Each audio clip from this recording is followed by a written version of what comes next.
안녕하세요. 오늘 제가 소개해드릴 책은 부자 아빠, 가난한 아빠 제2권입니다. 로버트 기요사키 지음, 안진환 옮김, 미느민 출판사입니다. 지금 제가 소개해드리는 책은 2012년 개정판이고요. 이 부자 아빠, 가난한 아빠 워낙 유명한 월드 베스트셀러인데 제1권, 그 오리지널 원본 책은 제가 예전 영상에서 돈을 위해 일하지 말고 교훈을 위해 일하라 라는 그런 타이틀로 소개를 이미 해드린 적이 있습니다. 읽는 독자분에 따라서는 로버트 기요사키는 책에서 맨날 똑같은 말만 반복해. 이 사람 2권이고 3권이고 다 똑같은 소리 하는 거라서 돈 주고 2권, 3권 다시 사서 읽기가 아까워 라고 하시는 분들 분명히 있으시거든요. 그런데 제가 읽어본 바에 의하면 충분히 돈을 지불하고서라도 읽어볼 만한 가치가 있는 제2권이라는 점, 그런 생각이 들었습니다. 개인적으로는 이걸 순서대로 읽는 게 좀 더 의미가 있다고 생각이 드는데 그 이유는 원래 저는 책을 읽으면 바로 까먹습니다. 1권의 내용도 참 재밌는 책이다. 내가 생각했던 경제 서적 그런 고정관념에서 좀 탈피하게끔 의외로 에피소드가 재밌는 책이네. 그리고 의외로 서문이 앞쪽 부분이 재밌게 읽히는 책이네. 경제서적도 이렇게 읽힐 수가 있는 거구나 라고 느꼈던 책인데 내용이 사실 또 저는 좀 금방 잊혀졌던 것 같아요. 무슨 책을 읽어도 마찬가지긴 한데요. 그래서 부자 아빠, 가난한 아빠 두 번째 제2권을 읽으면서 새로 맞아, 로버트 기요사키가 이 말도 제1권에서 했었지. 그래, 내가 또 까먹었구나 하면서 다시 한번 정리할 수 있던 아주 좋은 계기가 되어서 저는 제2권 꼭 읽어보시라고 또 추천을 드릴 수밖에 없습니다. 서문도 굉장히 재미있고 내 스스로를 돌아보게끔 하는 나는 어떤 사분면에 속해 있는가. 그리고 또 오늘 제가 집중적으로 소개해드릴 챕터는 제10장 걸음마부터 시작하라. 이게 아주 작은 습관의 힘이라는 책과도 연결이 되는 것 같고 또 저에게 가장 부족한 부분, 행동력을 지적하고 있는 챕터라서 저는 오늘 이 부분을 소개해 드리고자 합니다. 로버트 기요사키가 왜 이렇게 유명할까? 그리고 그 책이 부자 아빠, 가난한 아빠가 왜 이렇게 많이 읽힐까를 생각해 봤더니 이 4분면, 사실 사람들 다 알고 있는 내용이긴 한데요. 이걸 4분면이라는 도식으로 전환해서 설명할 생각을 그 누구도 하지 않았던 것 같습니다. 그런데 이 책 표지에도 지금 영상에 보이시죠? ESBI라고 이렇게 알파벳으로 정리가 되어 있는데요. 이것이 이 로버트 기요사키가 베스트셀러를 만드는 것의 거의 전부다라고 저는 그렇게 보고 있습니다. 남들도 다 아는 내용, 그리고 우리도 들으면 이거 누가 몰라 라고 할 수 있는 내용일 수도 있는데요. 그것을 이렇게 보기 쉽게, 알기 쉽게 설명한다는 것, 또 이렇게 시각화시켜서 도식화시켜서 정리할 생각을 한다는 것, 그것 자체가 대단한 힘인 것 같습니다. 오늘 제 영상 앞부분에 적혀 있듯이 E와 S에서 B와 I로, 이것이 이제 로버트 기요사키의 핵심 메시지인데요. 부자 아빠, 가난한 아빠 제2권에서는 아직까지는 로버트 기요사키가 의견을, 자기 주장을 바꾸지 않고 여전히 우리는 이 현금 흐름 4분면에서 B와 I로 가야 한다 라는 그런 내용을 전달하고 있습니다. 그러면 앞부분에서 서문에서 E와 S 그리고 B와 I가 무엇을 뜻하는지 소개가 될 것 같으니까 제가 따로 설명을 드리지는 않겠습니다. 제1권 읽어보셨던 분들은 다시 한번 기억을 떠올려 보세요. 우리가 B와 I 어떤 사분면으로 가야 된다고 로버트 기요사키가 그랬었는지 한번 떠올려 보시면서 들어주시면 좋겠습니다. 자, 그럼 바로 서문으로 오늘 넘어가겠습니다. 나는 어떤 사분면에 속해 있는가? 현금 흐름 사분면은 돈을 얻는 출처에 따라 사람들을 분류한다. 당신은 경제적 자유를 누리고 있는가? 만일 경제적으로 삶의 갈림길에 놓여 있다면 부자 아빠, 가난한 아빠 2는 당신을 위한 책이다. 만약 지금 하는 일을 조절하고 통제해 자신의 재정적 운명을 바꾸고 싶다면 이 책이 당신의 길을 새로 그리는데 도움을 줄 것이다. 아래의 그림이 바로 현금 흐름 4분면이다. 각각의 4분면에 있는 글자들은 다음을 의미한다. 이 4분면은 지금 제 영상 책 커버 표지 아래쪽에 ESBI, 왼쪽은 ES로, 오른쪽은 BI로 구분된 그 그림을 참고하시면 좋겠습니다. 자, E는 알파벳 E가 무엇을 뜻하냐면요. 봉급 생활자, employee를 뜻한다고 합니다. 그리고 왼쪽 하단의 S, 자영업자 또는 전문직 종사자, self-employed. 자, 오른쪽 상단의 B, 사업가, big business, 직원 500명 이상에 해당합니다. 그리고 오른쪽 하단의 I는 투자가, investor를 뜻한다고 합니다. 우리는 모두 현금 흐름 4분면의 내 영역 가운데 최소한 한 부분에 속해 있다. 우리가 속한 4분면이 무엇인지는 우리의 현금이 어디서 비롯하는가에 의해 결정된다. 우리 중 많은 이들이 봉급에 의존하는 피고용인이고 또 어떤 이들은 자영업자나 전문직이다. 봉급 생활자들과 자영업자 및 전문직 종사자들은 현금 흐름 4분면의 왼쪽 면에 속한다. 한편 현금 흐름 4분면의 오른쪽 면은 자기 소유의 사업체나 투자를 통해 현금을 얻는 이들의 자리다. 현금 흐름 4분면은 돈을 얻는 출처에 따라 사람들의 유형을 분류하는 간단한 방식이다. 4개의 4분면은 각각 독특한 특성을 지니고 같은 4분면에 속한 이들은 공통점을 지닌다. 현금 흐름 4분면은 현재 당신이 속한 4분면을 알려주고 경제적 자유를 얻는 길을 선택했을 때 향후 가고자 하는 길로 갈 수 있게 도와준다. 경제적 자유는 4개의 4분면 모두에서 찾을 수 있지만 B나 I의 기술들이 당신이 선택한 재정적 목표에 더욱 빨리 도달할 수 있도록 도와줄 것이다. 성공적인 E가 퇴직 후에도, 즉 저와 같은 직장인들은 퇴직 후에도 경제적인 안정을 확보하기 위해서는 성공적인 I, 성공적인 투자가가 될 필요가 있다. 크면 뭐가 되고 싶니? 이 책은 여러 가지 면에서 내 전작인 부자 아빠, 가난한 아빠의 속편이다. 혹시 그 책을 읽지 않은 독자들을 위해 간단히 설명하자면 부자 아빠, 가난한 아빠는 내 두 분 아버지가 돈과 삶에 관해 가르친 서로 다른 교훈들을 담고 있다. 한 분은 내 진짜 아버지이고 다른 한 분은 내 가장 친한 친구의 아버지였다. 한 분은 많은 교육을 받았고 다른 한 분은 고등학교를 중퇴했다. 그리고 한 분은 가난했고 다른 한 분은 부자였다. 가난한 아버지의 충고. 교육은 많이 받았지만 가난한 내 친아버지는 어린 내게 이렇게 말했다. 학교에 가서 좋은 성적을 받아 안전하고 안정된 일자리를 찾아라. 아버지가 권한 삶의 길은 이런 것이었다.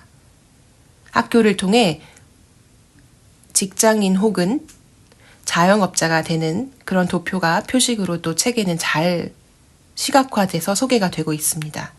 책을 구매하셔서 보시면 이런 점이 많이 도움이 됩니다.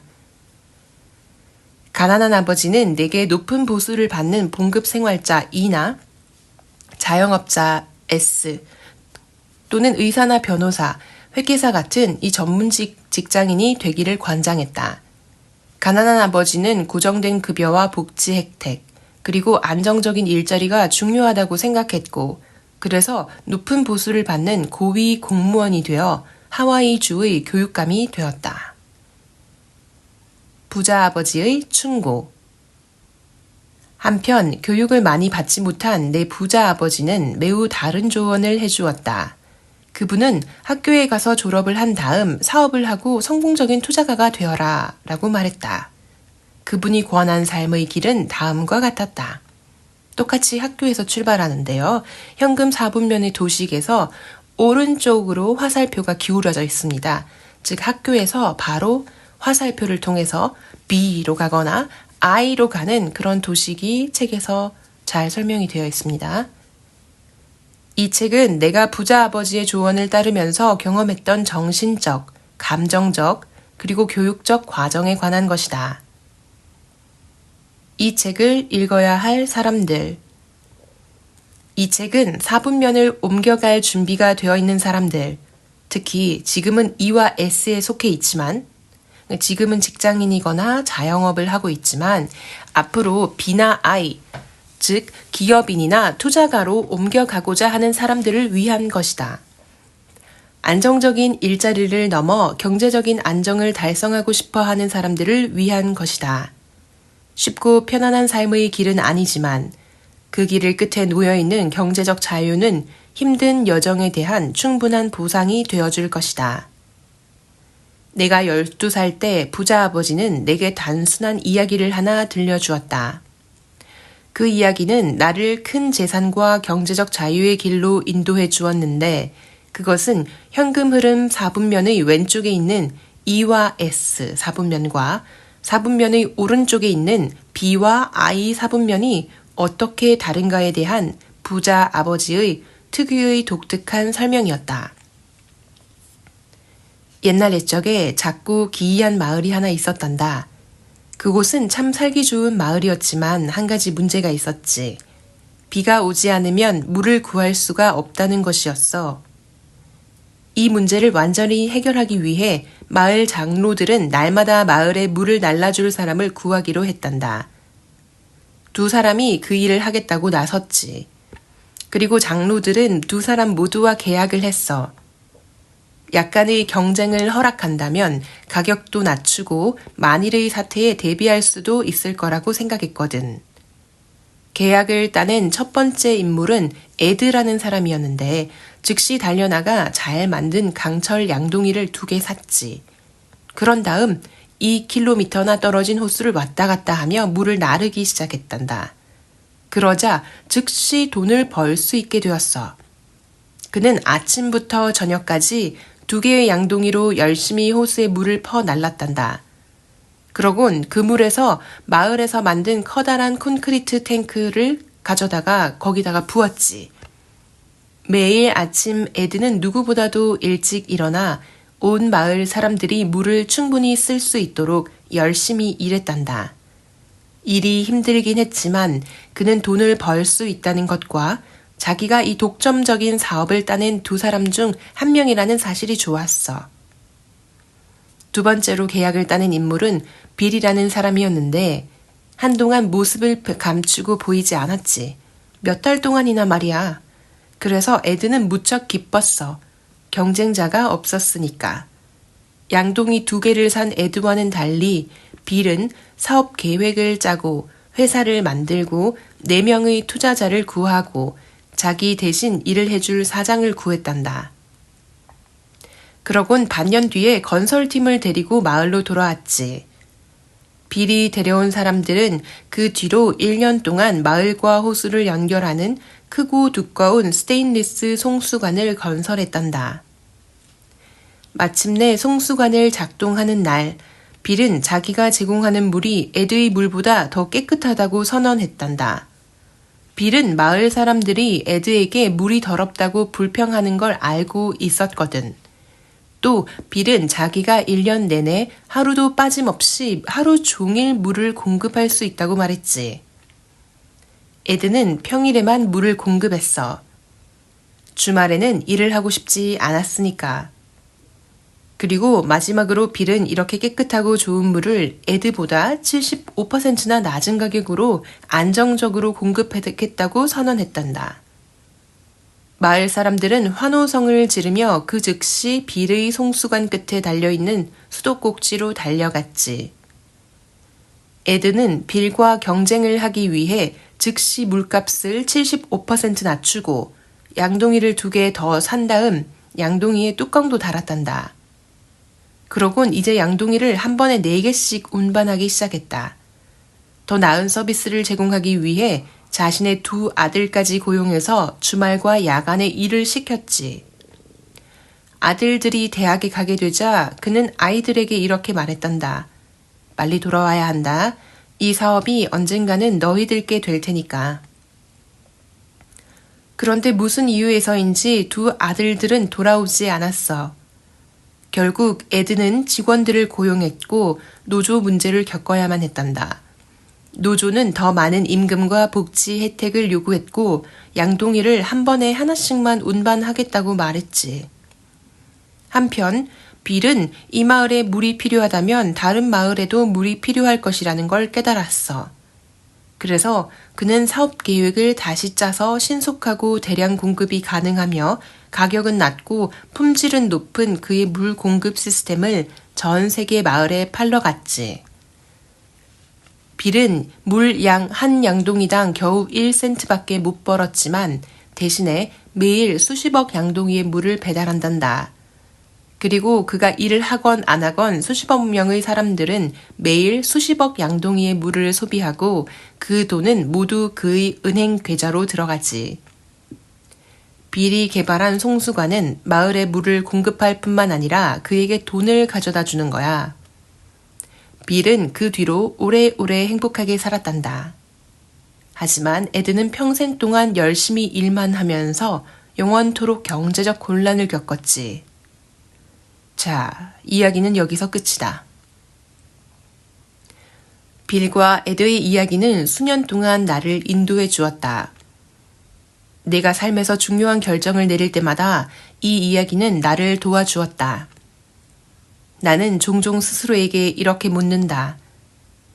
나는 지금 송수관을 짓고 있는가? 아니면 양동이를 나르고 있는가? 나는 힘들게 일하고 있는가?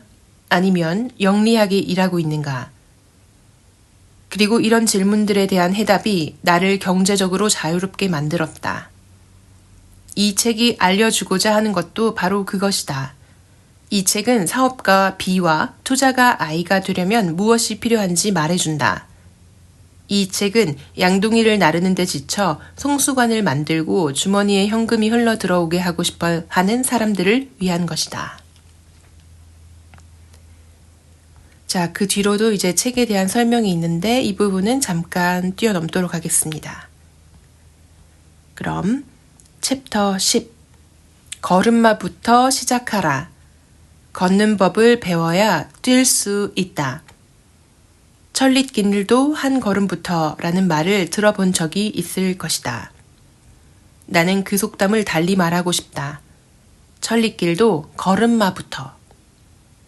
내가 이 점을 늘 강조하는 까닭은 너무나도 많은 사람들이 걸음마를 떼기도 전에 성큼성큼 걸으려고 하는 것을 자주 봐왔기 때문이다. 뚱뚱한 사람이 갑자기 10kg을 단순히 빼겠다고 결심하는 걸 본 적이 있는가? 그들은 갑자기 격렬한 다이어트를 시작하고 헬스장에서 2시간씩 운동을 하며 하루 10km씩 조깅을 한다. 그렇게 일주일이 지나면 2-3kg쯤은 체중이 줄지도 모른다. 그러나 고통과 지루함, 배고픔이 그들의 의지와 결심을 갉아먹기 시작하고 3주쯤 지나면 다시 옛날처럼 폭식하는 버릇이 살아나 핑계를 대며 운동을 게을리하고 텔레비전 앞에서 시간을 보내게 된다. 큰 걸음을 내딛기보다 작은 걸음마부터 시작하라. 장기적인 경제적 성공은 당신이 얼마나 큰 걸음으로 걷는지로 결정되는 것이 아니라 얼마나 많은 걸음을 걷는지, 얼마나 오랫동안 노력하는지, 그리고 당신이 어느 쪽으로 움직이는지에 따라 결정된다. 당신이 어떤 상황에 있든 이것이야말로 성공과 실패를 결정짓는 공식임을 기억하라. 나는 나 자신을 포함한 너무나도 많은 사람들이 너무 적은 것으로 너무 많은 일을 하려고 애쓰다 무너지고 데이는 것을 목격해왔다. 스스로 판 경제적 구멍에서 빠져나오기 위해 사다리가 필요할 때 일단 걸음마부터 시작하는 것은 대단히 힘든 일이다. 코끼리를 어떻게 먹어야 할까? 이 장은 당신을 현금 흐름 4분면의 오른쪽으로 안내할 7가지 단계에 대해 다루고 있다. 나는 부자 아버지의 도움으로 9살 때부터 이 단계들을 연구하고 실천할 수 있었고 앞으로도 계속해서 따를 작정이다. 어떤 이들은 이것이 너무 벅차게 느껴질 수도 있다. 실제로 7단계를 일주일 안에 모두 실천하려면 당연히 그럴 것이다. 그러니 다시 말하지만 걸음마부터 시작해야 한다. 로마는 하루아침에 이루어지지 않는다는 격언을 들어본 적이 있을 것이다. 나는 배울 것이 너무 많아 벅차고 지치는 느낌이 들 때면 늘 이 문구를 떠올린다. 코끼리를 어떻게 먹어야 할까? 그 대답은 한 번에 한 입씩이다. 그리고 그것이 바로 내가 당신에게 추천하는 방법이다. 현금 흐름 4분면의 E와 S 4분면에서 B와 I 4분면으로 이동하는 여정에서 배울 것이 너무 많아 벅차고 지치는 느낌이 든다면 늘 이 말을 기억하라. 스스로에게 상냥하게 굴고 정신적 성장, 그 이상의 변화를 거쳐야 함을 기억하길 바란다. 자신이 속한 현금 흐름 4분면을 바꾸려면 감정적 변화를 거쳐야 한다. 반년에서 1년 정도 걸음마를 연습하면 천천히 걸을 수 있으며 그러면 그 다음에는 뛸 수 있게 될 것이다. 일단 걷는 법을 배워야 뛸 수 있다는 점을 명심하라. 이것이 바로 내가 추천하는 길이다. 이 길이 마음에 들지 않는다면 다른 수많은 사람들이 빨리 그리고 쉽게 부자가 되기 위해 선택하는 길을 따를 수도 있다. 바로 복권을 사는 것이다. 누가 알겠는가? 혹시 대박이 터질지. 행동하는 것은 행동하지 않는 것보다 언제나 낫다. E와 S들이 B와 I 4분면으로 옮겨가는데 어려움을 겪는 가장 근본적인 이유 중 하나는 실수를 두려워하기 때문이다. 그들은 종종 이렇게 말한다. 나는 실수를 저지를까봐 두려워. 그러니 정보가 더 필요해. 또는 다른 책을 추천해 줄 수는 없나요? 그들의 두려움 혹은 자기 회의야말로 그들을 현재의 4분면에 잡아놓는 족쇄이다. 그러므로 각각의 단계에 관한 설명을 읽고 마지막에 추천하는 당신이 해야 할 행동을 실천함으로써 B와 I로 나아가기를 바란다. 이 7단계를 실천하는 것만으로도 새로운 가능성과 변화의 세상이 활짝 열릴 것이다. 그 다음은 작은 걸음마를 계속 옮기기만 하면 된다. 나이키의 슬로건인 그냥 하라, just do it로 설명하면 가장 적절할 것이다. 그러나 불행히도 우리의 학교들은 또한 이렇게 말한다. 실수하지 마라. 많은 교육을 받은 수백만 명의 사람들이 행동을 취하길 원하면서도 실수를 하게 될까봐 무서워하는 감정적 두려움에 마비되어 있다. 내가 교사로서 배운 가장 중요한 교훈은 진정한 배움을 위해서는 감정적, 정신적, 그리고 육체적인 배움이 모두 필요하다는 점이다. 그렇기 때문에 행동하는 것은 언제나 행동하지 않는 것보다 낫다. 행동을 함으로써 실수를 저지른다면 최소한 우리는 감정적인 것이든 정신적인 것이든 또는 육체적인 것이든 무언가를 배우게 되는 것이기 때문이다. 끊임없이 올바른 답만을 찾는 사람은 답만을 찾는 분석마비 증후군이라는 것에 걸리게 되는데 이 병은 특히 많은 교육을 받은 사람들을 괴롭힌다. 우리는 궁극적으로 실수를 통해 배우게 되어 있다. 우리는 넘어지고 구르면서 걷거나 자전거 타는 법을 배운다. 두려움 때문에 행동하지 않는 사람들은 머리는 똑똑할지 모르나 감정적 그리고 육체적으로는 미숙한 것이다.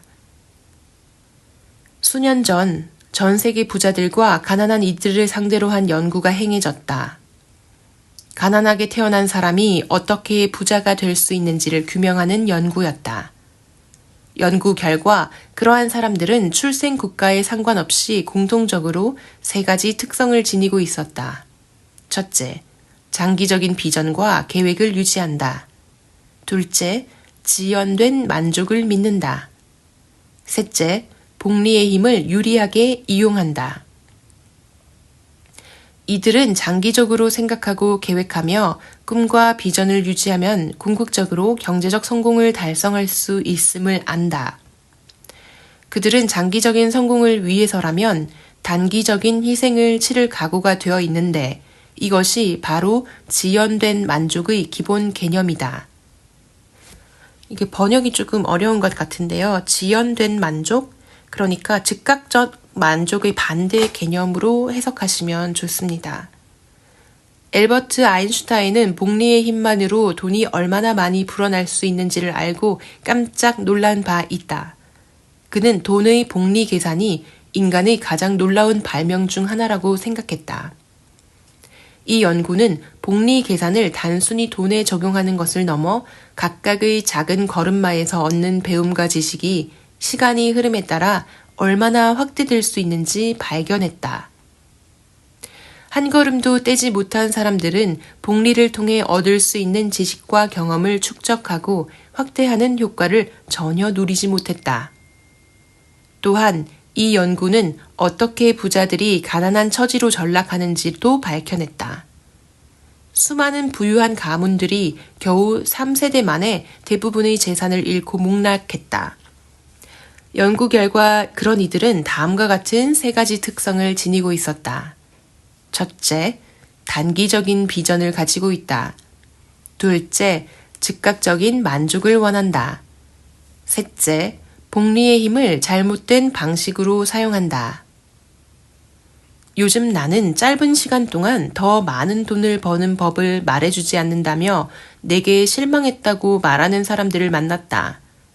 그들은 장기적으로 사고하는 것을 좋아하지 않으며 그중 상당수가 단기적인 해답만을 찾는다.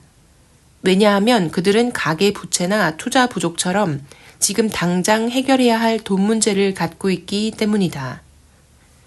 그것들은 대개 즉각적인 만족을 추구하는 통제되지 않은 욕구에서 비롯된다. 그들은 먹고 마시고 놀자는 생각에 취해 있다. 그들의 복리의 힘을 잘못 사용해 장기적인 부가 아니라 장기적인 부채의 길로 들어선다. 그들은 빠른 답을 원한다. 어떻게 해야 큰 돈을 벌 수 있는지 내가 속 시원하게 말해주길 바란다. 그러나 그들은 큰 돈을 벌기 위해서는 먼저 어떤 종류의 사람이 되어야 한다는 것을 이해하지 못한다.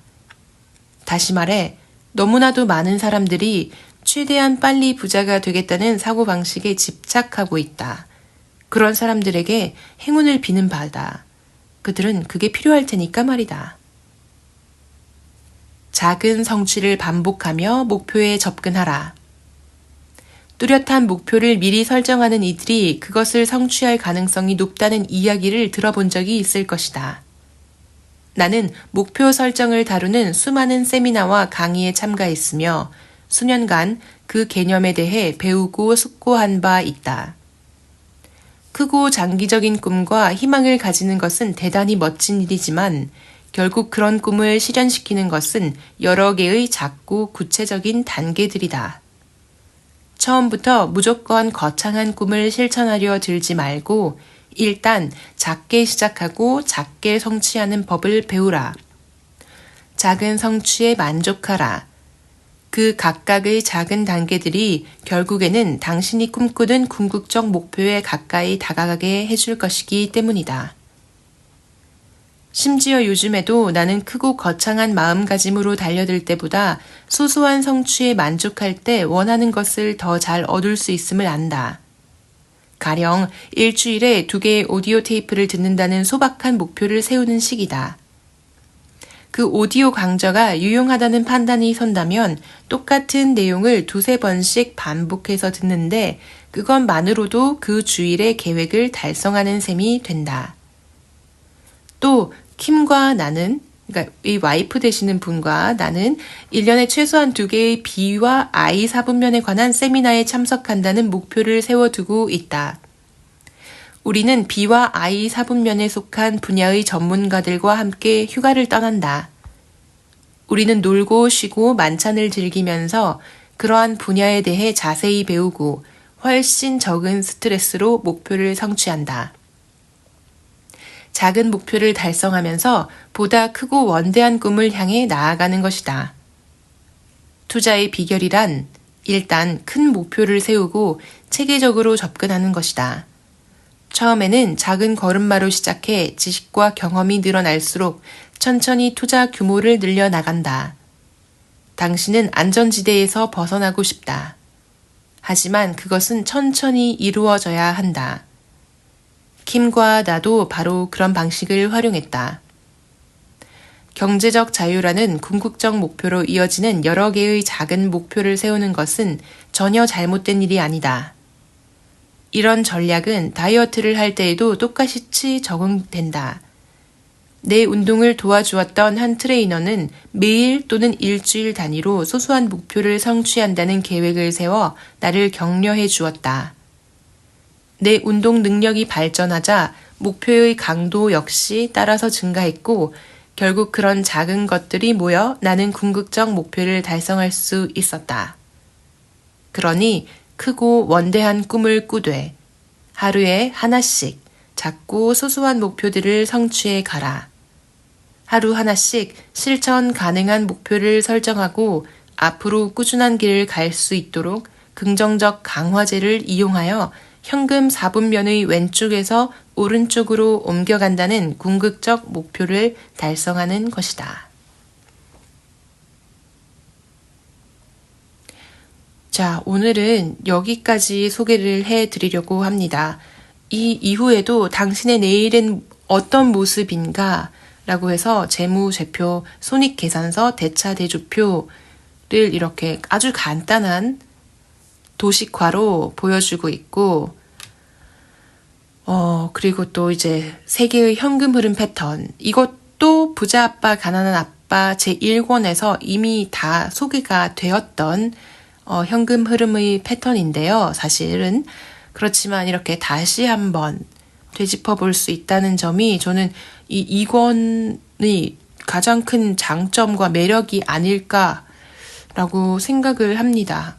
똑같은 내용을 조금 다른 순서로 한번 다시 읽어볼 수 있어서 아주 내면화하는데, 체득화하는데 도움이 많이 됐고요.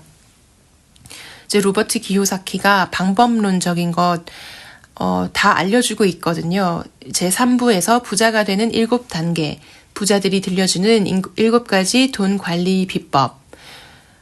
이 단계들을 실천하기 위해서 저는 개인적으로는 로버트 기요사키가 책에서 적어놓은 코끼리를 먹으려면 한 번에 한 번씩, 한 입씩. 이것이 정말 중요한 키워드라고 생각을 하고요. 그래서 제가 이전에 소개해드렸던 아주 작은 습관의 힘, 그것과 또 연관지어 생각해 볼 수도 있을 것 같습니다. 그래서 제3부, 이 책의 제3부를 읽기 전에 아주 작은 습관의 힘과 같은 그런 책을 먼저 사이에 읽으시고 다시 방법론 제3부로 옮겨가서 읽으시면 개인적으로는 그렇게 읽는 것이 이 부자 아빠, 가난한 아빠에서 전달하는 엄청나고 방대한 메시지를 좀 더 효과적으로 흡수할 수 있는 방법이지 않을까, 그렇게 생각을 해봅니다. 어떤 독서 모임의 지인분의 말씀을 빌리자면, 저보다 이제 독서량이 많으신 분인데요. 부자 아빠, 가난한 아빠라는 책은 어떤 기초 지식이나 그 경제에 대한 이해가 바탕이 되면 될수록 얻어갈 수 있는 것이 점점 더 많아지는 마치 바이블과 같은 그런 책이라고, 간혹 되려 과소평가되어 있다는 느낌을 받는다, 뭐 그런 멘트를 주신 적이 있거든요. 그러니까 이 책은 이렇게 한 번쯤 다른 책들을 사이사이에 읽으면서 다시 돌아와서 읽어보고 또 다시 돌아와서 다른 분야의 책과 접목시켜서 다시 한번 읽어보고 이런 식으로 읽어보시는 것을 적극적으로 추천드립니다. 그런 의미에서 천리길도 한 걸음부터 라고 강조했던 로버트 기요사키의 내용을 아주 쉽고 효과적으로 설명한 유튜버를 제가 최근에 한번 본 적이 있는데요.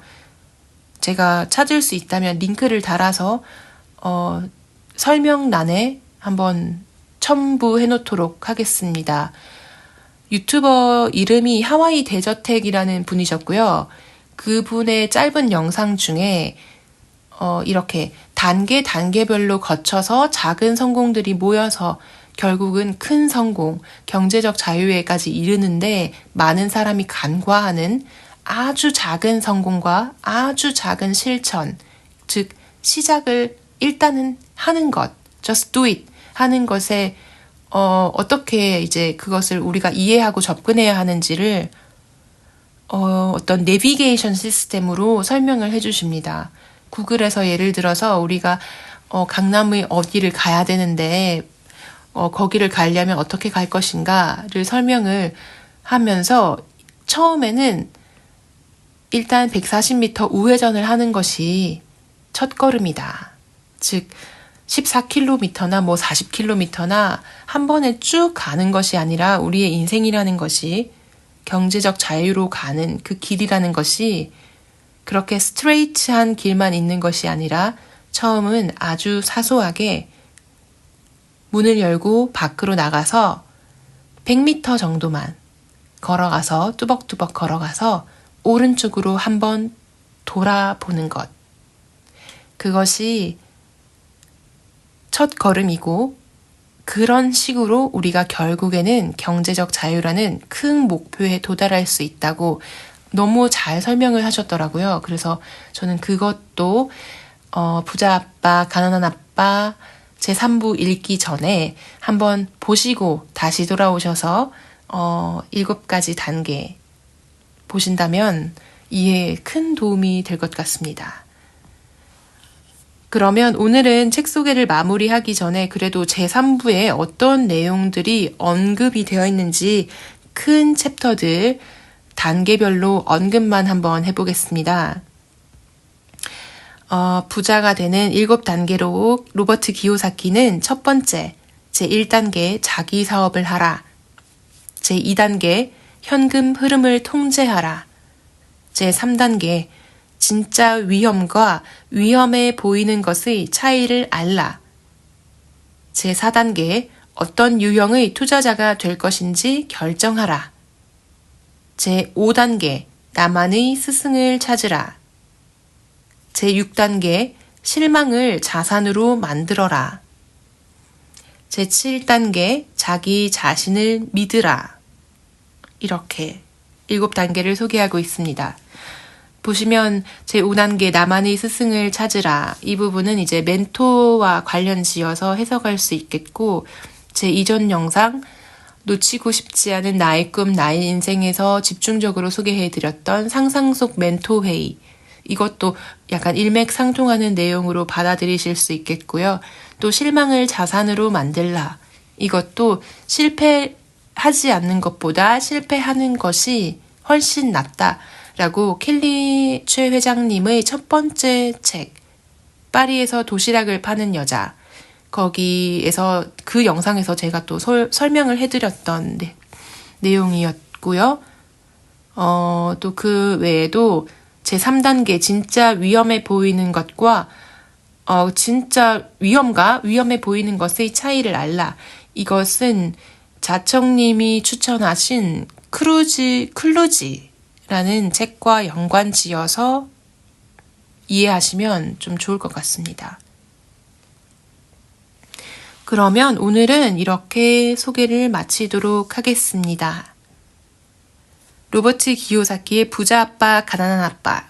제 개인적으로는 읽으면 읽을수록 얻어가는 것이 더 많은 책이고, 이 사람이 2권을 쓰든 제3권을 내든 제4권을 다시 내든 저는 이런 내용이라면 뭐 내용이 똑같다고 해도 제4권, 제5권, 뭐 6권이 돼도 다시 또 읽을 것 같습니다.